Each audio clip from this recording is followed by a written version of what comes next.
Welcome to another episode of Call to Marriage. My name is Thomas, and I'm here with my wife. Marcia. It's been a while, but Mhm.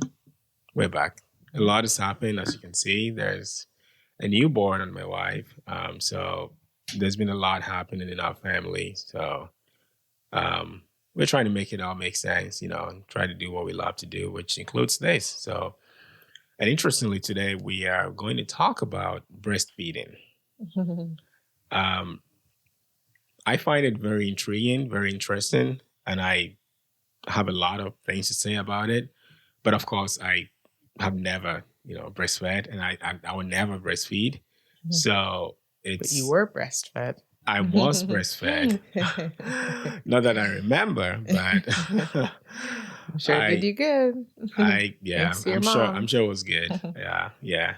But it is fitting to have my wife here with me to talk about this. I think there's so much to say, especially in our current culture, about breastfeeding and where it stands, and all the medical things that women go through, and expectations, where we are as a society, and so on and so forth. And I'm really interested. It's something that I'm very interested in. So I have a lot of opinions about it, but I'll try to talk less and let the person who's actually breastfeeding do most of the talking, and then I'll just come in and out, just to say, add my 2 cents or whatever. But I'll try not to be too loud about it because I've never breastfed. So, but anyway, babe. Mm-hmm. So we had Charlie. You breastfed Charlie. Yeah. And you're breastfeeding Inti as well, and he's just a little over a month old, or maybe not a little. He's almost 2 months old. How has the experience been for you as a wife, as a woman breastfeeding? So breastfeeding has been challenging but rewarding. That would be the summary. Yes. Can we add a little bit more meat to the bone? Like, how challenging has it been, and what are the rewards you have, attained from that? So it's challenging because, let me say the first few months, in early postpartum, breastfeeding has been very challenging for me for both children.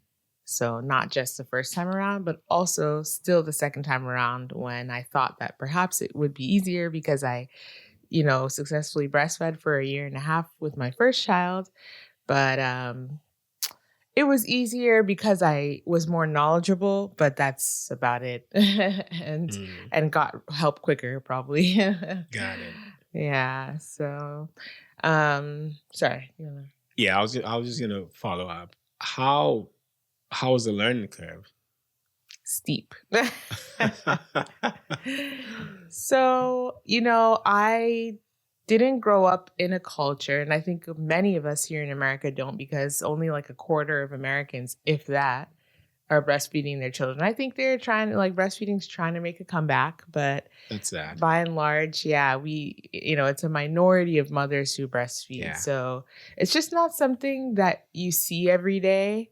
And so the learning curve was steep. I didn't feel comfortable asking the people around me for help, and as far as I was aware, they had not had successful breastfeeding journeys. And when I say successful, I mean like being able to sustain your breastfeeding journey with your child until you would like to stop. Let me say until the child is 1 year old, or the time that you would like to stop. So a time further than 1 year old. Most women stop within the first 3 months, So yeah, I had to, look for and find resources, and I had to endure a lot of physical pain. I had to, even for Charlie, release a tongue tie. So I had to do like a procedure for my son so that he could breastfeed and so that we could have a breastfeeding relationship. So there was a lot to endure and to learn. So, what's it? I know it feels like I'm interviewing you, but because you have gone through it, and I'm trying to, get into your world and sort of understand a little bit more. Well, for what? Well, why? Like, because you endured a lot. I'm sure, there are other people out there asking, why should I put myself through that? I mean, there's baby formula. Like, why do you have to go through all that as a woman or as a mother? What's the benefit? Why is it relevant why are you so keen on breastfeeding your kids? Let me put it that way. I was keen on breastfeeding my kids, I think for the same reason that most mothers are keen on breastfeeding their kids. I mean, it is God's original design. Our breasts make milk when our babies are born, and you feel it, in your breasts, So you naturally feel you have something to give to your child. Then if you're educated, you would know, but even intuitively, you should know that your breast milk is what's best for your child. But if you're educated, you would know that even like from a research perspective or statistics or however you want to put from a data perspective, however you want to put it, scientifically, breast milk is objectively the best source of nutrition for your infant child. So for that reason, I wanted to be really, really stubborn about figuring this out. Like I wasn't ready to give up easily. So, yeah. Yeah, by the way, which is something I really appreciate because I grew up in a culture that, embraces breastfeeding. It's very common to see mothers breastfeeding their children, even in commercial vehicles. Like, you're on the bus, mothers will breastfeed their children in the car. And there's almost a consensus as a society about it, where, you just give the mother the space to breastfeed. There isn't anything. I didn't ever see a mother breastfeeding a child and, feel anything about it. It was just a normal thing. Mm-hmm. So in the Western world, I think a lot has changed. Now, I want to talk to you a little more about the culture, but I want to stay on the breastfeeding itself just for a second. Mm-hmm. So, of course, it makes sense, like, that what's coming out of you naturally would be the best for the child. So if you don't breastfeed as a mother and, you're producing the milk and you're not breastfeeding, what do you go through? Are there any dangers? Like when you choose, or if you chose to not breastfeed, what would happen? So, I mean, your milk comes in, your milk is going to come in regardless. I've heard people say, I don't mean to sound ignorant. I maybe have to do some research on this. You can correct me. But I have heard people say that their milk didn't come in, but I don't think that's a real thing. Please correct me if I'm wrong, okay? But I really don't know that that's a real thing. I suspect that it's more of I'm sure some women start out with less milk than others. Yeah. But I think it's more of a thing of knowing how to extract the milk. So, sometimes you try to extract and you're really not getting anything and you're confused about how much you really have in there. So that's a confusion. But if you don't breastfeed, you're going to be engorged. You're probably going to get mastitis because the milk ducts will fill up with milk and it's not being expressed.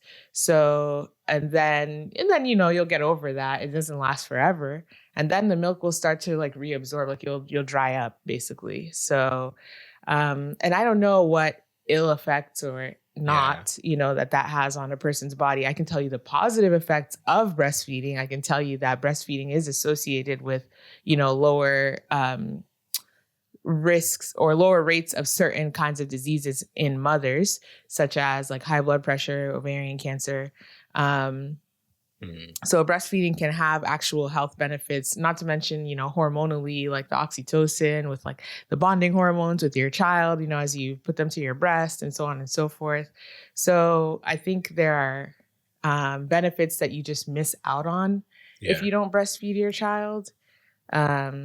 Yeah, I don't know that there are any like serious health risks with not breastfeeding your child. It's just kind of a missed opportunity, I think. Yeah. Yeah. Okay. So you and I were talking yesterday, and you also talked about how when you're breastfeeding, you literally feel the contractions.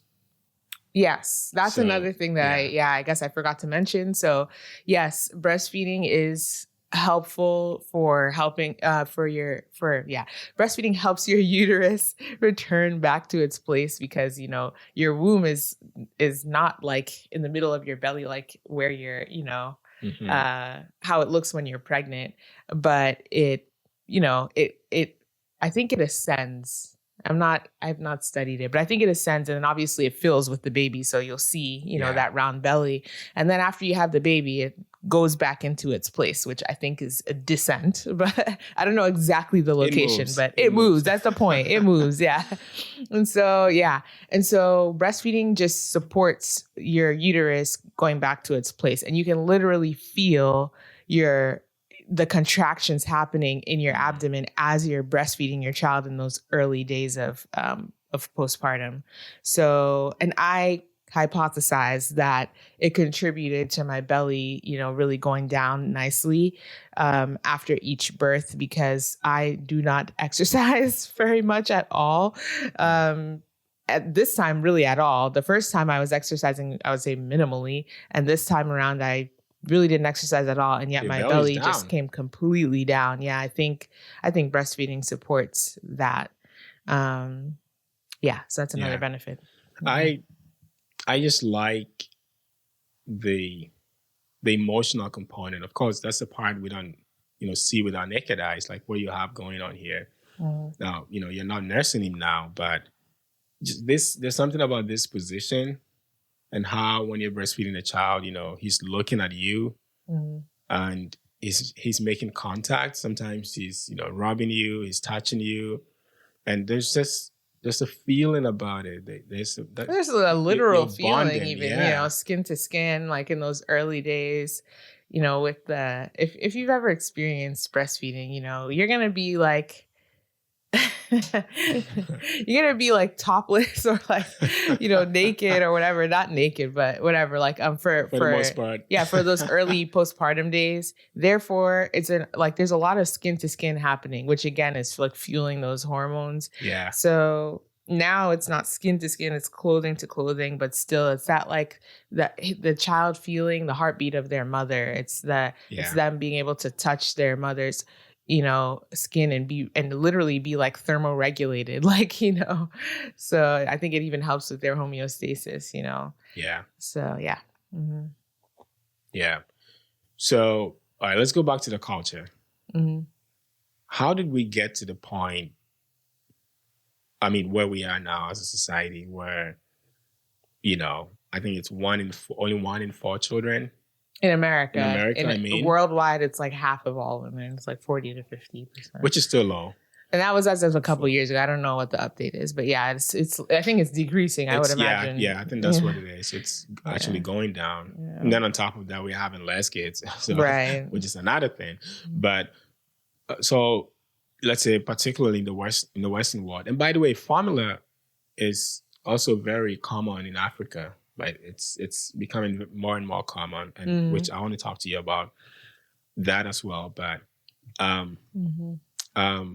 first, okay, before I go to the culture piece, I don't want us to sound maybe too insensitive to someone who maybe couldn't breastfeed or whatever. What do you know about women who struggle to breastfeed? So a lot of the reasons why women struggle to breastfeed are due to like lack of education and like serious pain. So the lack of education piece, again, breastfeeding is becoming a lost art.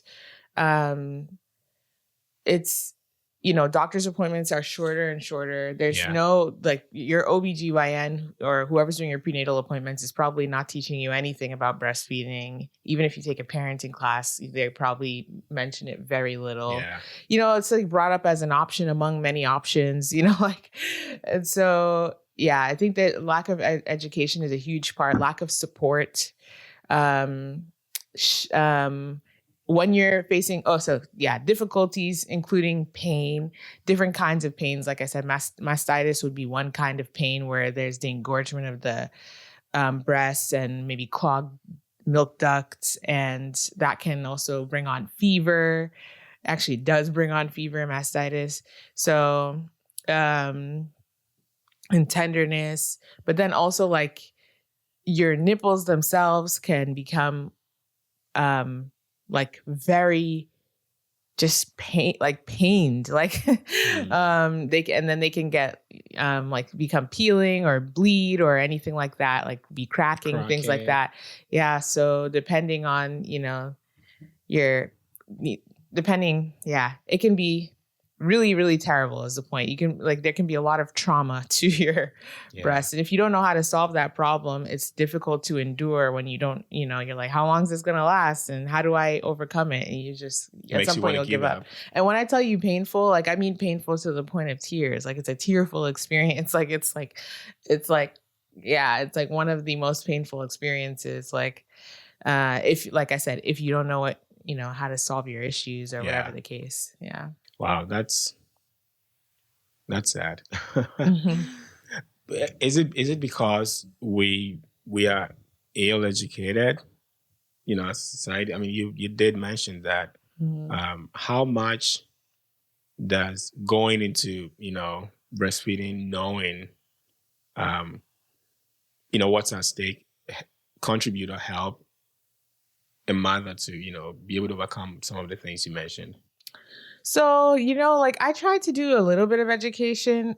I honestly feel like there's not as much to it, but to do it. And then the support is the huge part, because like I tried to like watch videos about like different positions to breastfeed your child and how to get a better latch, et cetera, et cetera. But honestly, like, I don't know, nothing equipped me enough to like avoid, the pain, the frustration, the struggle or whatever. So the best advice that I really have for if you want to be successful, it's twofold. The first advice is you have to be dogged, stubborn, like determined, relentless, resilient. Like you have to have grit, like all those adjectives, right? Like you need to be determined to get this right? And to get your breastfeeding, like to have a successful breastfeeding journey and to not give up. Like you can't give up. Yeah. And then, secondly, you need to like identify support, ideally before the baby's even here. Like you need to have the number of a lactation consultant in your back pocket, like ready to go. What even further, if you can, like you need to have introduce yourself to a lactation consultant and like familiarize yourself with someone and already started to build a relationship with someone who's going to be able to help you when you birth your baby. So, and the person most skilled and educated from an educational perspective, let me say, is the IBCLC. Right. That's the certified lactation consultant, like board certified lactation consultant. That's going to be the person who has like done the most formal education, I would say, to be able to help the breastfeeding mother. But of course, in a society where breastfeeding were common, I would imagine that there would be skilled just mothers, just regular mothers who would be way skilled enough to be able to give you advice and help. I think I could give quite a lot of help to a mother, especially someone like, I think if you can afford it, if you have access to, an IBCLC, please get in contact with one. But if you don't, like the mother who managed to do it successfully has a lot that they can tell you and teach you if you can be humble, Yeah. to learn. And it is very sensitive because, these are, it's your breast. It's a private part of your body, and you're in postpartum, your hormones are all over the place. Your emotions are all over the place. The learning curve, not just for breastfeeding, but even for parenting, is like mothering, is super steep. There's just so much going on at that time. It's such a sensitive period. So I totally understand, kind of being shy of letting people into your space, but you're going to have to do that if you want to be successful at Yeah. breastfeeding, assuming you have problems, because there are some people who have a more or less smooth entry into breastfeeding, but I think the majority of people do find themselves having issues. And by the way, I forgot to also mention another issue that women have is like not realizing that their children have restrictions in their mouth. Like there's that little bit of flesh under your tongue that it's called your frenulum. Yeah. And if it's too close to the edge of your tongue, like it will restrict the movement of your child's tongue, and they might not be able to transfer milk as easily, and that could be causing you pain. And there are other places in your mouth, like up here on the inside of your upper lip, there's another tie there, or another like little thin piece of flesh. So that's all like things to know, right? And it doesn't always have to And be. those all affect the suctioning, like. Yeah, like if they're tight. So, and that's not the case for every baby, of course, but for many babies, even if you don't have to like do any procedure or anything like that, but it's just even knowing to like do some certain exercises to sort of help them loosen their jaw. When babies are born, they're very tight all over, including their mouth, And so it's even just knowing, there's just so much education that can help you sort of have a better experience, and avoid some pains. Let's go back to the culture. Now, I've said that like 3 times already, but that's okay.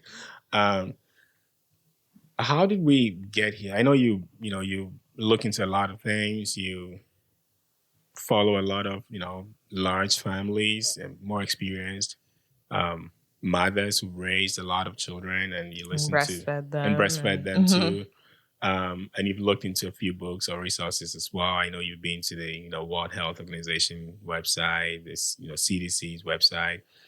So, from what you've gathered, how did we get here as a culture? There's so much to talk about. From the perspective of mothers and how mothering has changed over the years, and from the perspective of the society itself, and how society has changed over the years, where now there's almost some kind of shame a little bit. It's very difficult for a woman to feel at ease breastfeeding in an open or even semi-open place here in America.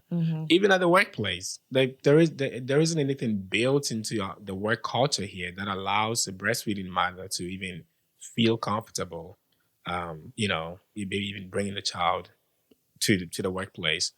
So what do you know about perhaps how things were? Now I'm not treating you like someone who's done an expert. Right. I'm not an expert. Right. But from your learning and what you've Sure. been able to gather and glean, what picture have you seen of the past?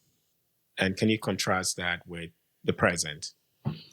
Well, I think the past is still existent in some areas of the world, right? There are areas that are still, more indigenous, I'll say, And when I say my use of that word is to say like still doing a lot of practices that are like more on the intuitive side. Like I said, more leaning toward God's original design in a lot of ways. Intervention.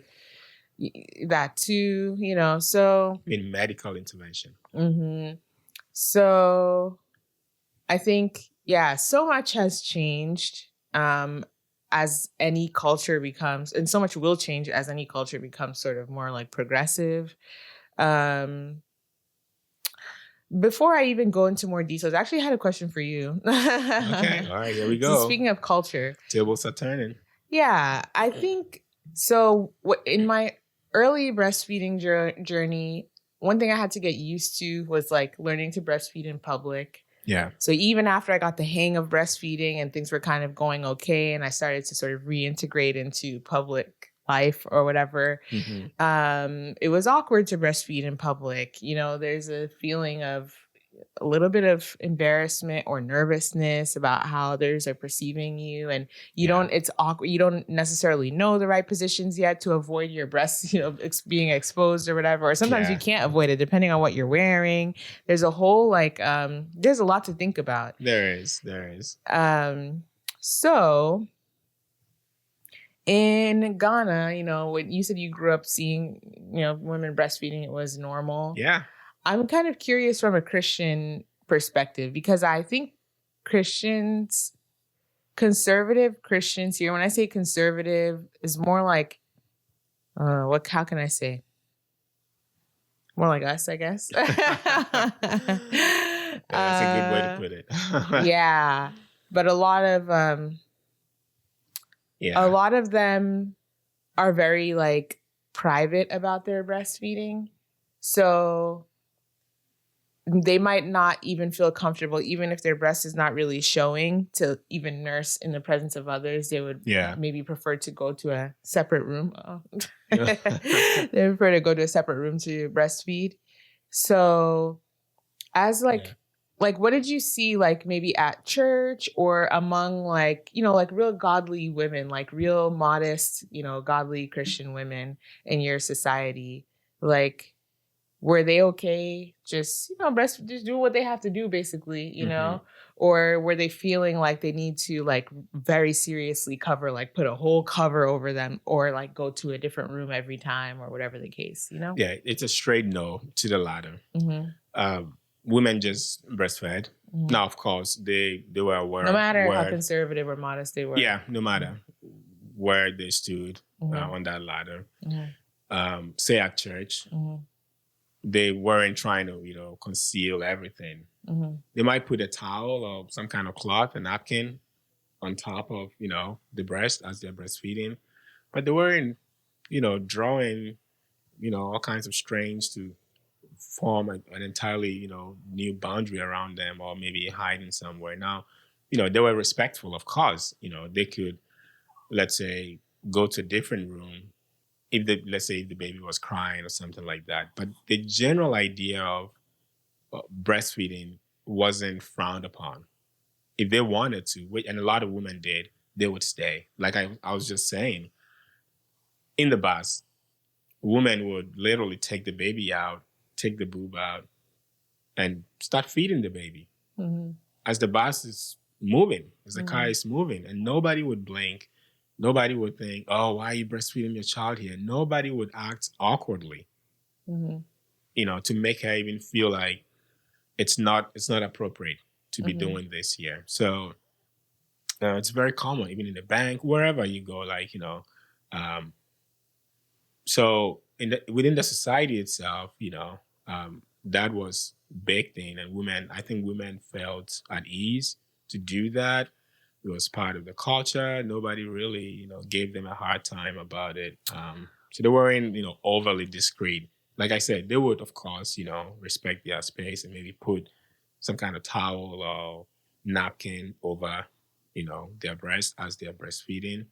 And once they're done, they just pop it right in, and then strap on and move on. So that's how it was when I was growing up. You know what's funny? I had I think I was in grade, I forget what grade I was, but I had an eye infection. And it's very common in Ghana that when you have any kind of eye, even ear, or throat problem, they would find a breastfeeding mother and they would, give you drops of breast milk. It was very common. So you wake up with some kind of, lump in your ear, in your eye, and your eye looks reddish, and maybe it's just popped a little bit. The first thing that, most people would do where I grew up was send him to this person's house. She just had a baby. Let him get some drops of breast milk. And that happened to me more than I can count. Like on several occasions where I had to go with my mom to somebody who was breastfeeding, and they just gave me some drops, and it worked. So it's part of it was part of the culture. Now I think it's still there. I think I can even say it's still there. Yeah, we still. I mean, I do that. Right, you did right. Yeah, breast milk is useful for many things, especially Yeah, colostrum too. Yeah, I mean it's very strong in terms of fighting it's almost bacteria and medicinal. a lot Yeah. of infections and whatnot. So if a mother whom I didn't know, didn't wasn't my family or anything, could just take anybody and say, oh yeah, come get some drops, and then they'll give you some drops. And if you had a ear infection, they'll rub some on top of your ear and then walk you right out. And it was very common. It was a common practice. Um, Now, of course, I lived in a very communal environment or society, but that's how breastfeeding was. And I think I have to ask my follow-up question to your mom because, like here, I feel like it's a luxury to have nursing clothes, like clothes that are specifically designed for the breastfeeding mother, where there's like a cut under the dress here or whatever, so that you don't have to pull your whole dress down, to be able to breastfeed or whatever. So I don't know I wonder how that was for your mom or for how that is for the average African woman, especially a modest woman, like I was saying, because I don't necessarily think it's immodest to have one whole shoulder out, but it can feel that way and feel awkward. So even if your breast is covered, but if you had to bring your whole dress down to... Oh, I can answer that. Okay. You've seen how most Ghanaian women dress. I mean, traditionally, they wear the kaba and slit. Sometimes it has some kind of design on the shoulder. It comes in a two-piece. Oh, so I've seen men with two pieces, but I've not seen that too, but the women's clothes with two pieces, or I probably don't remember, but I can't envision it in my head. I can envision the men's pieces. Yeah. Like I'll show you a photo of my mom wearing a cloth like that. I need that. So, but anyway, a lot of women literally just draw it down, and most of them have zippers on the back. Mm-hmm. So they'll just reach their back and just draw it down and then pull it down. And so it wasn't the most convenient or comfortable, cloth to wear to breastfeed, but they just didn't care. Whatever they wore, the whole thing about finding a dress that, sort of is designed, I think there's utility in that. I'm not saying, it's not useful, but that was almost non-existent when I was growing up. Nobody was buying clothes for the purpose of breastfeeding, just because, this one has a cutout, I can easily just whip my breast out and feed my child. They just I will dressed. Say though, sorry to interrupt you. I'm giving somebody an idea right here. Like if you're a tailor, you can come up with some design. Yeah, I bet you clothes like that would sell. Yeah, so maybe you think about how you can design some nursing friendly. I agree. I think it would sell. I started thinking about it as I was talking. I was like, should I work with a tailor or maybe a seamstress somewhere? Yeah, or maybe we should take the idea. Anyway, yeah. But yeah, so that was the culture. Women just dressed to look their best based on their style or whatever, and they made it work. Because there wasn't any pressure of, I have to be too discreet. So if they had to, let the part of their clothes down a little bit, and sometimes maybe you would see the strap of their bra, it was okay. There wasn't any, big deal about it. Let's put it that way. They would do that, feed the child, put it back and dress up, and then they would move on. So there wasn't, because of there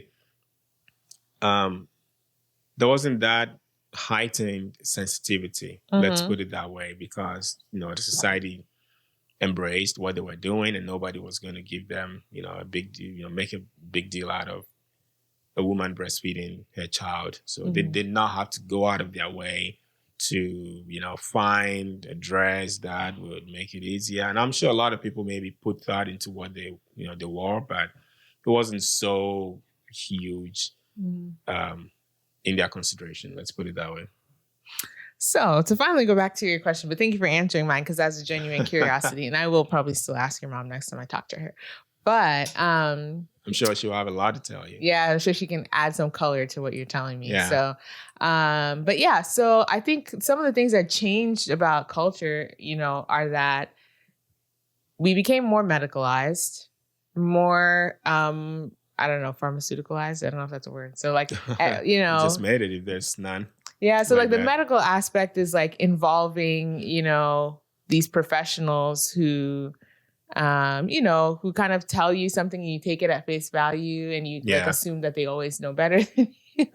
No offense. I really appreciate medical professionals. Yeah. I think they have a place in But society, but I totally absolutely. understand what you're saying.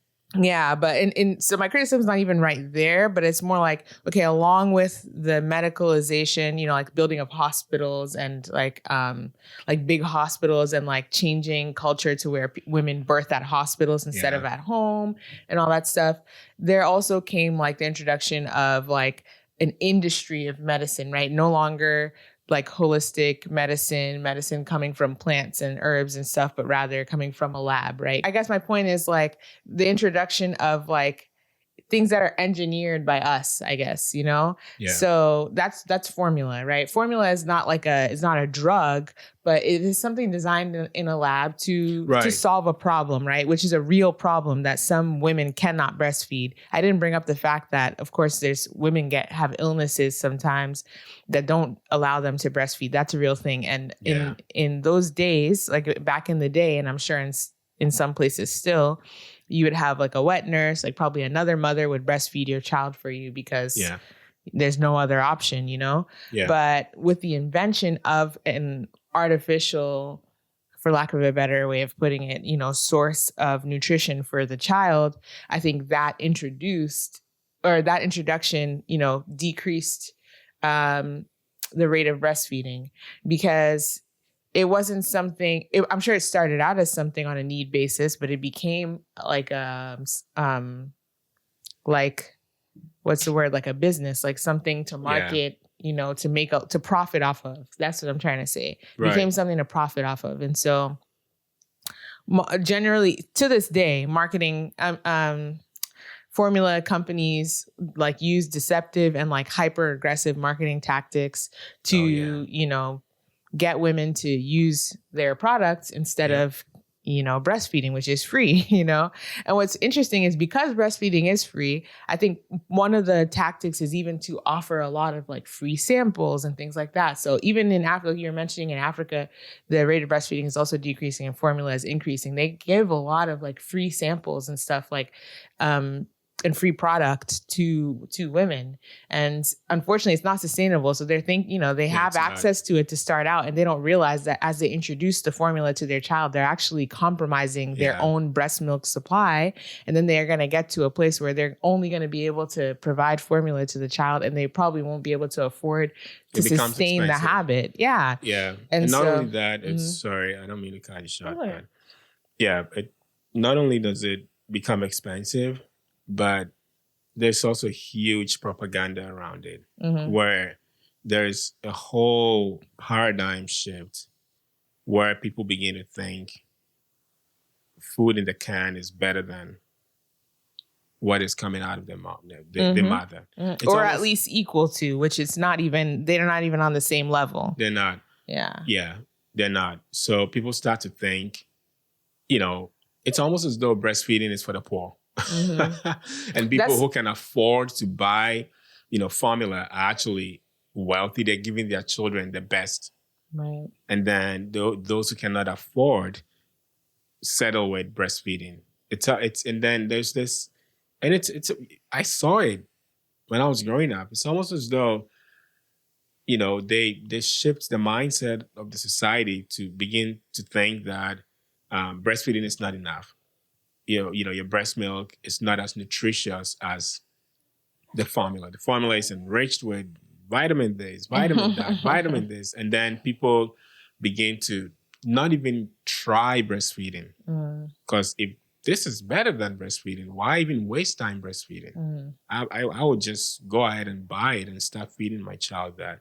So, and that's been going on for many years, many, many years. Yeah. And so, and in a lot of cultures, like a chubby baby is a healthy baby. And in a lot of cultures, a crying baby is a hungry baby. Right. And so there's an encouragement to feed. Yeah. And when you have access to formula, you can sort of feed anytime the baby's crying or whatever the case.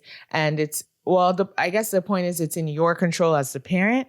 but the interesting and lovely and, like God is just a great designer, The Sure interesting thing is. about about breastfeeding is that it's like a faucet that your child is in control of. They get to sort of open and close the tap in a way.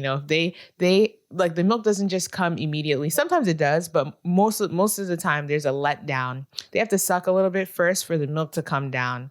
So they can literally turn the tap on, so to speak, and bring and provoke that Draw it letdown. out. Yeah. And then when they're finished, they can pop themselves off, or, there's such thing as non-nutritive sucking. They know how to suck in ways that they're getting less milk or they're getting more milk, and it's much more in their control than bottle Such feeding. an intelligent design. It is an intelligent design. Yeah. And so Yeah. I think that is one of the reasons why obesity is rates are higher with formula fed babies than with breastfed fed babies. I would imagine, that's a part of the reason why. But in any case, as you were saying. Back to the culture. Mm-hmm. I don't think you finished that. So you were talking about how, Yeah, I like the point you made though. It is in some society, like in some cultures, they've been deceived to think that formula is like more luxurious or something. I feel the same way, just side note, about like hospital birth, where that like, you come from a village where maybe the nearest hospital was too far and whatever, and bad things do happen. So I'm not trying to like glamorize home birth by any means, but home birth is a good option for, a low risk pregnancy. And I think, hospital became like the standard. And so you come to America from a place that is less developed or something. And you think that, of course, like, why wouldn't you give birth in the hospital? But interestingly, like home birth has sort of become like a luxury. Like it's actually people who have money are like doing home births, and, and then we who grew up, or maybe our parents grew up struggling are like going to the hospital and the hospital for people of color has been like a controversial place to give birth, right? Because I mean, in a way, for the fact of how people are treated and stuff like that. Anyway, that's kind of like a tangent, but back to breastfeeding. Mm-hmm. Isn't that interesting?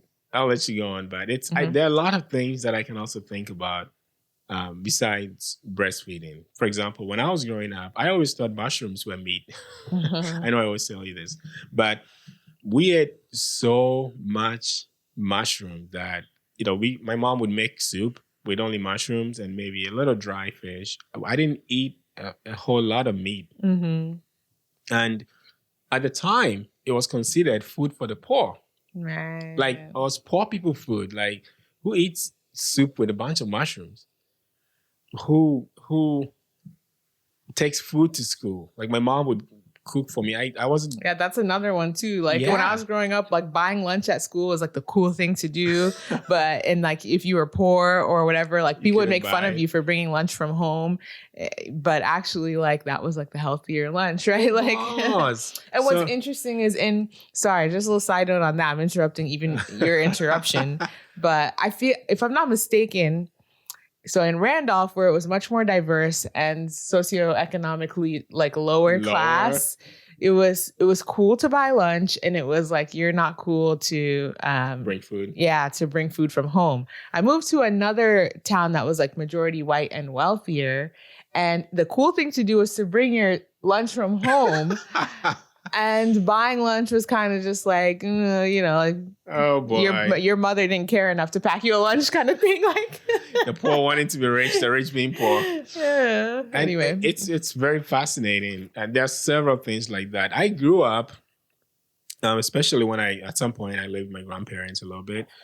We brushed our teeth with charcoal. Mm-hmm. That's charcoal, another good example. The stem of plantain, or sometimes even banana. Like after you get the bunch off that stem that the plantain hangs on, we use that. It has some kind of fluid in it. It's juicy. Let's put it that way. And it's like a sap. We beat that and we put the charcoal in it, and we use that to brush our teeth. Poor people did that. Only rich people used toothbrushes Mm. and what we call toothpaste now. And we always thought we were so poor, we couldn't even afford toothpaste. Not knowing today, even some of the manufacturers are saying, oh, with charcoal, Activated activated charcoal, and you charcoal charge twice the for price for the whitening your teeth. toothpaste. Mhm. And so I grew up and I realized I have been rich all my life. I just didn't know. Like, Oh, yes. that's how mindset, can really damage you. So there are so many things that, I experienced at home that I thought it was because I was poor and my parents couldn't afford this and couldn't afford that. But now that I'm old, I look back and I'm like, wow, charcoal has a place in this store, and I see them everywhere. And it's like, oh, activated charcoal, this tea has this and that, and mushrooms. Now people are even drinking mushroom coffee. I was like, I grew up eating mushrooms like nothing. So, the things that we once despised, we have now come to learn that, oh, there was so much wisdom in that, it's not always what is processed that is good. But mostly what is in its natural form or state, which breast milk, coming back to our, conversation here, is in its natural form versus something that is processed. Now, I think, of course, formula has its place.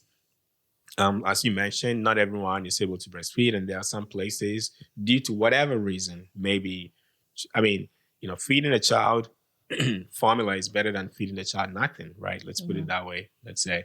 But where you can produce breast milk, I think we should prioritize that. I'm getting ahead of myself a little bit, but I'll come back to you. To add, another advantage of breastfeeding is that it is clean and safe, no matter where you are. Yeah. Anywhere, whether you're in the city, whether you're in the village. Okay. And it's fresh too. And it's fresh. But formula feeding is actually comes with a lot more work to it and is a little bit more dangerous. For example, depending on where you live, the water supply may not be as clean, so that poses a threat to your child. And then you can't feed it from your breast. You have to use a bottle, so you have to always be washing different parts. Yeah, if you're pumping, if you're using a pump, you also have to wash all those parts and stuff like that. So it's definitely more work, and not to mention, like, your human baby transfers milk much better than a machine does. Yeah. On average. So a pump, generally speaking, is not as effective for transferring, or for I'm looking for a word that I can't find, but yeah, can't get milk out of you as efficiently or as effectively as an actual baby can. So, but anyway, going back to the culture, besides all that we talked about, another component is that women started to work in places where children are not welcome.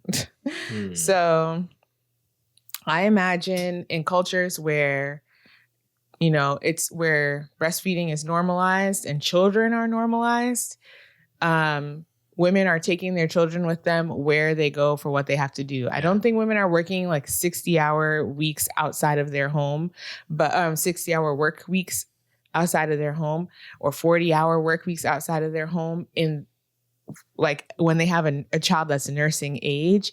But they may do some work outside of their house, and they're probably likely taking their child with them. They're wearing their child on their back, taking them to the marketplace to sell tomatoes or whatever. I'm just giving a random example. And so I think that is how you keep breastfeeding going, is you have to take your child with you, because you have to breastfeed around the clock. It's a full-time job. And if you are at a job that requires you to be away from your child for 8 to 10 hours a day, 8 hours, including sometimes a long commute. Yeah. You're not going to be able to, or it's going to be incredibly difficult to sustain a provision of breast milk for your child, and impossible to sustain a breastfeeding relationship in terms of putting the baby to your breast to latch. So if you're spending that long outside of your house, you're definitely, or away from your child, you're definitely going to have to pump. And yeah. So anyway, that's what happened. Women started going to work and they couldn't keep up with breastfeeding their child, and something was invented for them. Once again, like a pump can be a very useful thing, but it shouldn't be made to be the norm, which it is, because a working woman outside of the house is now a norm here. So with that, pumping also becomes a norm. Like every woman is supposed to have one. So that makes it a norm, right? Like if, like when you give birth, like, yeah, you're expected to have one. Your insurance even provides you one or whatever. So anyway, yeah, that's a huge part.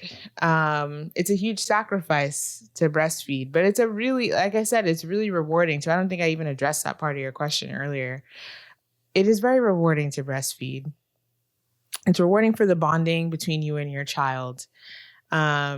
It's rewarding knowing that you're providing the best nutrition for your child. Yeah. It's rewarding getting to see them, grow most of the time in a much healthier way. The CDC asserts that breastfeeding would literally save billions of dollars, to the mother and child for like health issue costs, like it would decrease health costs to the mother and the child by the billions. So it does something amazing, miraculous, excellent for your child.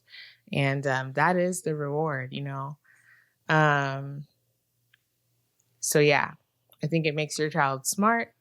Like it literally fuels their brain is what I mean by that. There are studies that have, shown correlation between higher IQ and breastfeeding. Absolutely. Absolutely. Yeah. So yeah, it's really important.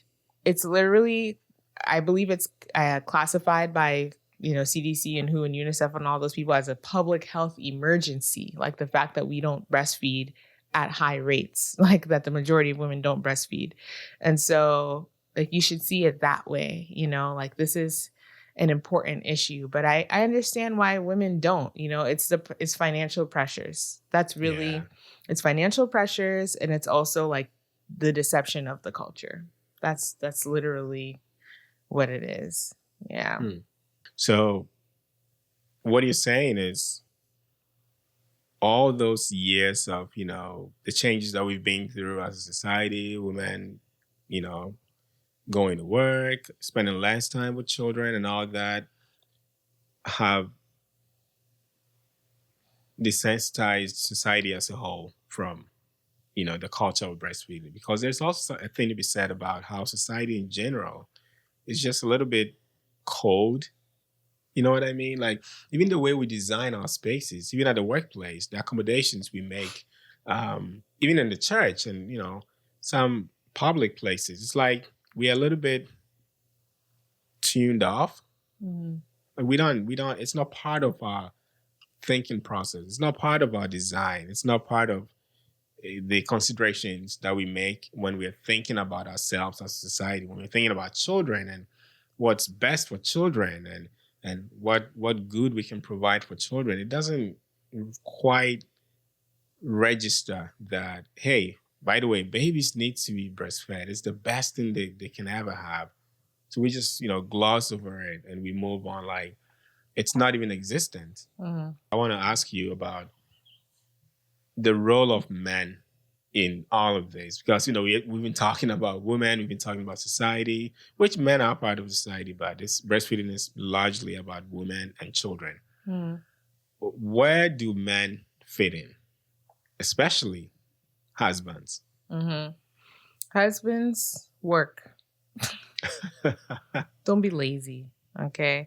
And it's not always about lazy, because sometimes you're not working a lucrative job and you are working hard. It's just not paying enough. There are different reasons why, we struggle financially. Yeah. But let parenthood, let fatherhood push you into being the best financial provider that you can be. Like as financially successful as you can be, to provide for your family. I'm not saying you have to be wealthy, but I'm saying to the extent that you can provide for your family. a lot of people, disagree with the notion of women being able to stay home, be stay-at-home moms, or like the notion that women should have to, or that men should have to, like pay everything in the house. But I think it's just logical because even breastfeeding aside, like when a woman has a baby, like it's very intense and there's a healing process that has to take place and so on and so forth. And she shouldn't be expected to do the same thing a man's doing in that season. Mm-hmm. She shouldn't be expected to work as much. She shouldn't be expected to really work at all, actually, for a large portion of time, and if she's breastfeeding, she shouldn't be expected to be away from her baby for any large period of time, because that's just not it doesn't you can't have a successful breastfeeding relationship if you are out working all day. So men, work to the extent that you can provide. Educate yourselves, because unfortunately a lot of women are not well educated. So sometimes it may be that, very, very often a woman is trying to persuade her husband, or educate her husband on certain things. But it could be the case that you might have to educate your wife on certain things, and so it's good for both of you to have the knowledge. I think education is definitely important. And I've I know what I was going to say. Mm-hmm. Go ahead. I'll try to remember. I think it's the first step. Mm-hmm. I would say just expose yourself. That was the other thing I was going to say. To the information, which is there. It's whoever is interested would find it. Expose yourself to it. I think it will lead you places that you would never even think to go if you don't go searching. Yeah, you can go on. Yeah, when you said expose yourself, like certainly to the information, but also expose yourself to the experience, because there's a compassion that you're going to have for your wife that once again will help you to it's not easy to sacrifice 8 hours of sleep, and do maybe 4 hours of sleep in a season or 6 hours of sleep. That's not, recommended for your whole life necessarily, to sleep 3 hours every night for your whole life.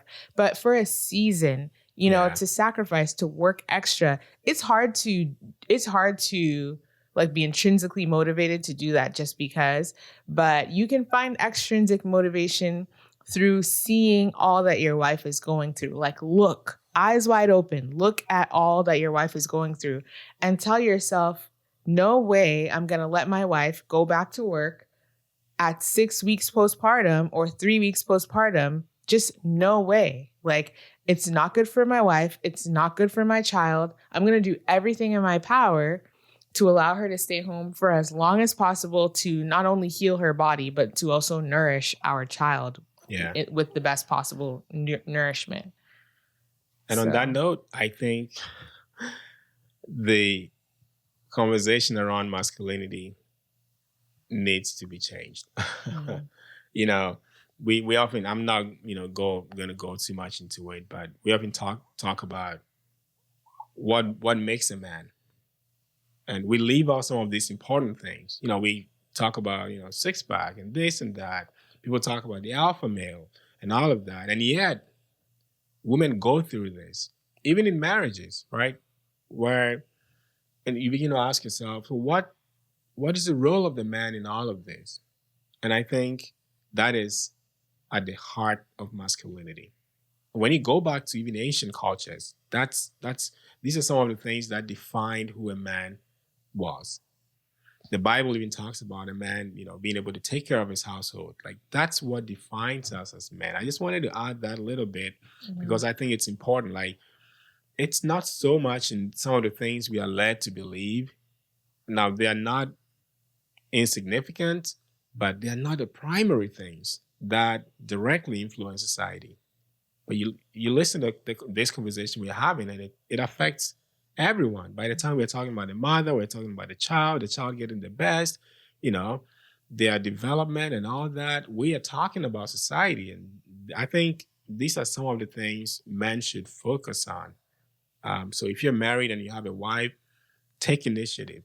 Mm-hmm. It's not a woman's thing to just care about how the child is, breastfed. It's almost as though men are relegated or men sometimes even take themselves out during the infancy stage. And then once the child is, old and they can talk and whatever, then we have to come in. But so ask yourself, what role am I playing in this stage? Okay, the Mm-hmm. baby cannot, I can't talk to the baby. I can go out bowling or, play basketball, whatever with a child. But what am I to do Mm. during this stage? What Mm. role do I have to play during this stage? And you begin to, and of course, have a conversation with your wife. If you can't, seem to know what to do, ask her. And I think Mm-hmm. these are some of the conversations we need to be having, where you begin to realize it's actually very tedious for a woman to go back to work only after 6 weeks when she's not even healed well. So how is she going to balance that and also, take care of the child? So maybe men need to step up. Real men need to step up and say, I'm not letting my wife take on this load. I cannot breastfeed the child. I cannot give the child the best in terms of food. And naturally, there's already a bond established between the wife, the mother and the child. So I want this to keep going because this is the best thing that could ever happen for my child. Now let me take care of the rest. And then you can step up like that. So that could be a whole nother conversation, but I just wanted to There's add so that there. much, yeah, there's so much that's sort of like tangential to, or I don't know Yeah. if that's the right word, but yeah, like Yeah. just so many different things that touch on this topic that kind of connect to this topic. But yeah, men, besides, and just to be clear, it's not only working more hours at a 9 to 5. It might be you, finally getting the guts to go out, step out on faith on that creative idea you have to start a business. It may be you finding creative ways to provide food for your family. There are resources out there. Very often it's women who are looking for them, Yeah. and going after them. But men, you can also do the research and find out where they're giving out, discounts or free food or whatever, like free clothes or discounted clothes or whatever your need is for the household, whatever is Yeah. missing for the household. And another thing is, like literally physically holding the baby is huge. You're stronger, not only men are generally stronger than women, but also we are weakened by the birth process and Yeah. in a healing process while Which our takes children are time. young. Yeah. So while we're in the breastfeeding stage, offer to hold the child. Doesn't matter if, you're kind of awkward at first. I was awkward at first as a mother. I still feel awkward sometimes. But it is helpful because a lot of times, like the baby knows that we are where the milk is. They can smell it. And as long as they're on us, they just want to feed They and want the feed and milk. feed. And yeah, it's a big burden on us physically. If they can just be on you a little bit, they can just Yeah. kind of rest from the milk a little bit, and you have the strength to hold them. And you take that as an opportunity to bond with your child, Yeah. And like I said, just kind of overcome the whatever awkward feelings you have and understand that it's a responsibility that you have, and it's a and God has equipped you as a father. Like you have what it takes, like, Yeah. and step into that confidence. Yeah. The other piece to that is that play is very important for the development of the child, literally playing with the child. Mm-hmm. And there's a way men play with children Mm-hmm. that women just don't play that way. Mm-hmm. There's a way I play with Charlie. We wrestle, we do things. I run up to him. His mom cannot take it. It's just too much. Charlie just jumping on top of me, around my neck. It's just a little bit too much for the mom. Now the infants cannot do that, but there's still something men can offer in terms of helping the development of the child, whether they are motor skills, holding them in certain ways, lifting them up. Children love that. We know that. You lift a child up in a certain way, you hold the child in a certain way, you rock them in certain ways, you're able to walk around. They like to be on your chest, to be up high. So Mm-hmm. even emotionally and physiologically, there are things that men have to offer that it's just going to be difficult for the woman to offer, especially right after giving birth. So there's a huge place for the man while, the woman also figures out the breastfeeding part and all that. And just having that bond with your child, I think goes a long way to help with the development of the child. As the child grows, that bond also grows. So you can't be totally absent and then all of a sudden show up. It makes the bonding a little bit more difficult. But when you're right there from the beginning, I think something begins. between you, the father, and the child. And it goes on to grow as the child grows. Another thing I think I want to throw in there is like, what can men do like societally at large? I think is, I don't know, I'm just throwing this out there. Like, try to, when you're looking for who to marry, naturally you're looking for a wife, yes, but also take into consideration, what kind of person would I want to mother my children? Okay. And then when you start having children, let her mother them. Like, you chose her for a reason. God chose you two for a reason to parent your children. Let her mother your children. Okay. You didn't marry her so that when she gave birth to your children, you'd send them off for someone else to parent your children for most of the day, every day. Yeah. You married her, hopefully, hoping that the two of you would do the best job you can for your children, and that knowing that the two of you have a vision for your family, for your children, that only you can execute, know? And that is, again, another fuel when the time comes to work harder, knowing that, hey, like, it's not my preference to send my infant child, to daycare for 8 hours a day. And again, I'm not trying to shame anybody, because the culture is what it is right now, but it's not ideal. It's not ideal. Yeah. I don't know how we got here. I don't know all the details of how we got here. I've heard some pretty interesting podcasts that explain as much, but I can't, say everything I've learned, and come off as a professional or anything. I could direct you to some resources, but in any case, it's, for whatever reason, the culture is what it is, but that is not ideal. I truly believe that. It's not. Especially for the young child, if they're, quote unquote school age, let's say 6 to 16, then it's a little bit more acceptable, or it is more acceptable, for them to be out of the house for that long, but certainly not when they're of nursing age, breastfeeding age. Yeah. Yeah. I think the standard is not right. What we now consider the standard, which is, you have the baby and then the baby goes to the daycare or whatever. And I am saying, this is my opinion, I think the standard is wrong. Point blank, period. Now, we can all admit to that, and also admit to the fact that, but it ain't easy. It's not easy to go above the standard. If I'm going to pull my child out of daycare, then I'm not working, then the bills and this and that. We can acknowledge that, but we can also acknowledge the fact that this ain't right. That a few months old baby is somewhere, the mother is somewhere. It's not right. It's not how it's supposed to be.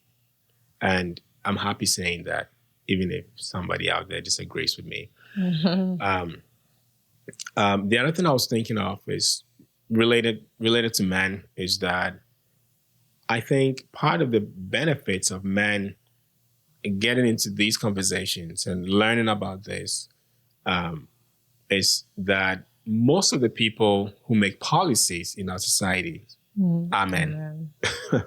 So if we are going to have a conversation about, can we talk about how long it should take for a woman to go back to work, majority of the people who are going to be holding the pen, signing whatever needs to be signed, pushing whatever needs to be pushed, lobbying whoever needs to be lobbied, are men. Now, there are a few women in there, but majority of them are men. Wouldn't it be helpful to have men who actually understand the conversation, who actually can speak to everything we're talking about, that, hey, children need to be with their mothers. They need to be breastfed. And for that reason, and because we want the best for our children to grow up to become the citizens, the better citizens, sharper, better, brighter, whatever, we need for women to be able to stay at home for more months, let's say. So it's important for men to get into these conversations, because even at a societal level and at a policy level, there's so many men.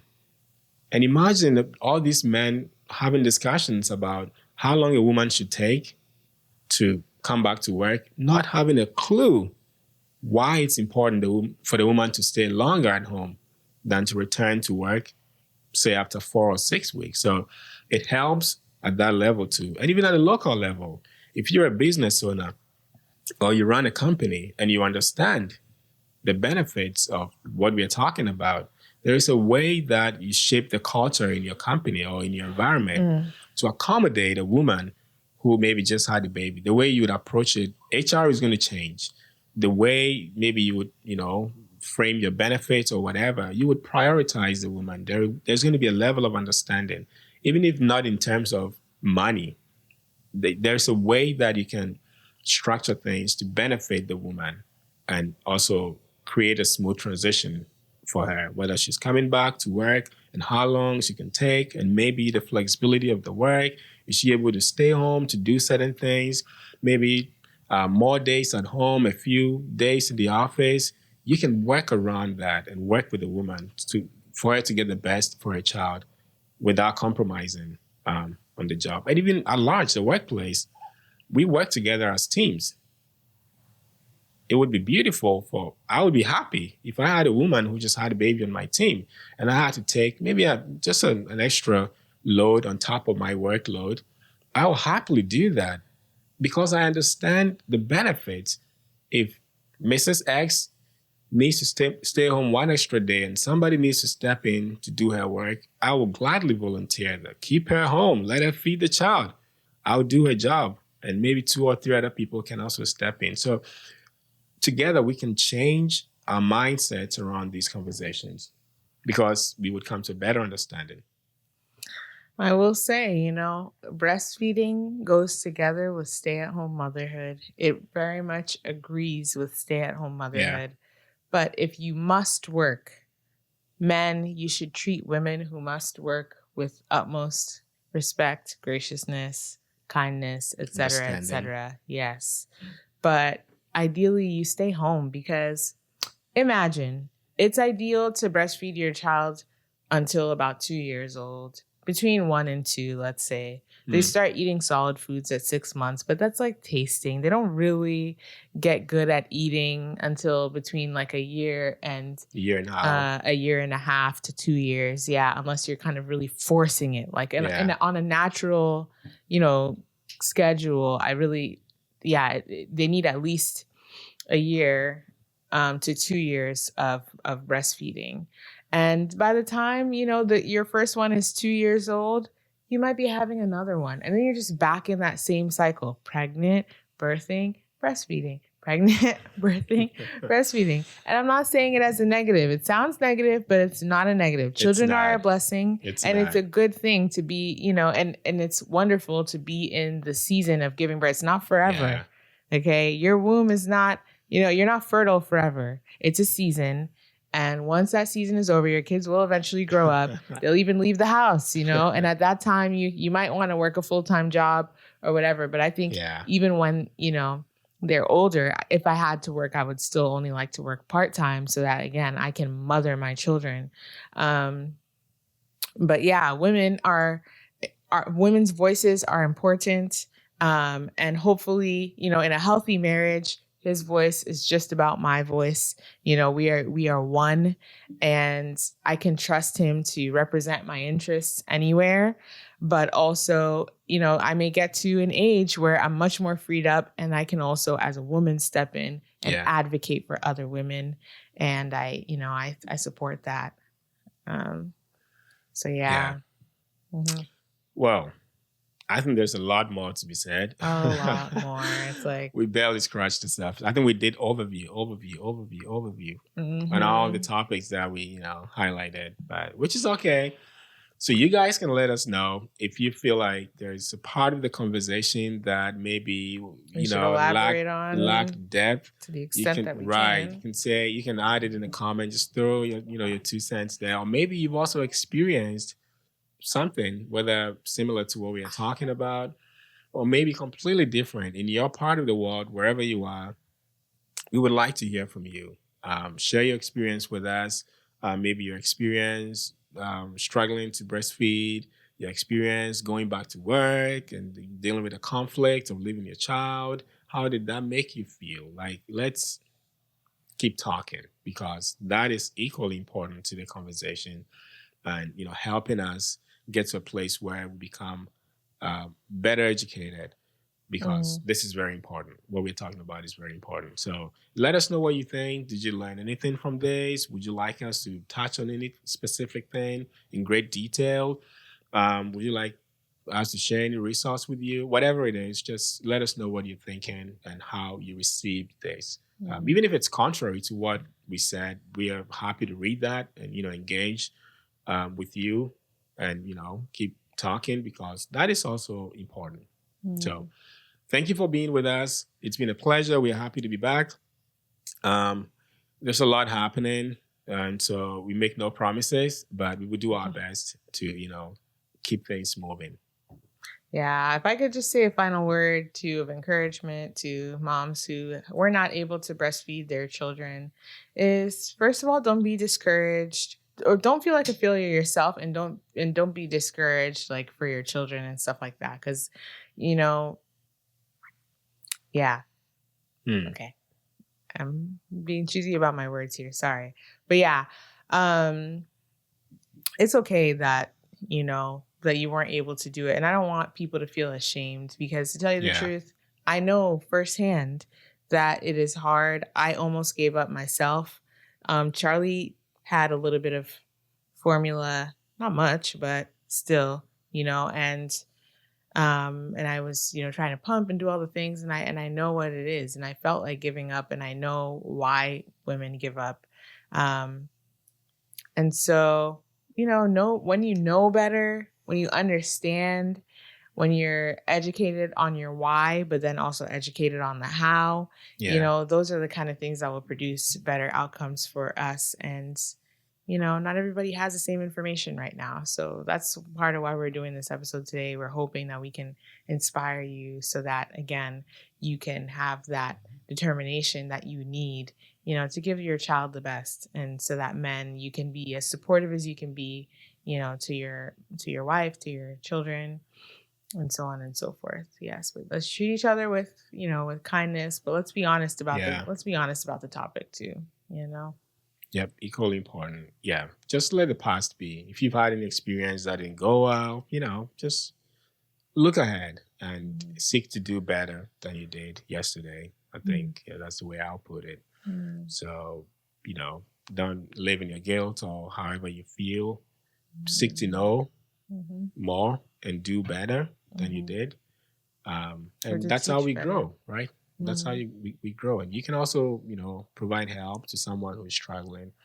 So just keep a positive attitude overall about it, and be happy that, you have a chance to learn. Even if you're not having children again, it's still useful. You can pass the information on to someone, along with whatever errors or mistake you think maybe you made. It can still be helpful to someone that I didn't know. If I knew, this is how I would do it. Mhm. So here you go, take it and do better than I did. It's still a very positive message to pass along. Mhm. Okay, let's call it a wrap. Okay. So see you in the next one. God bless you. We love you. Mhm.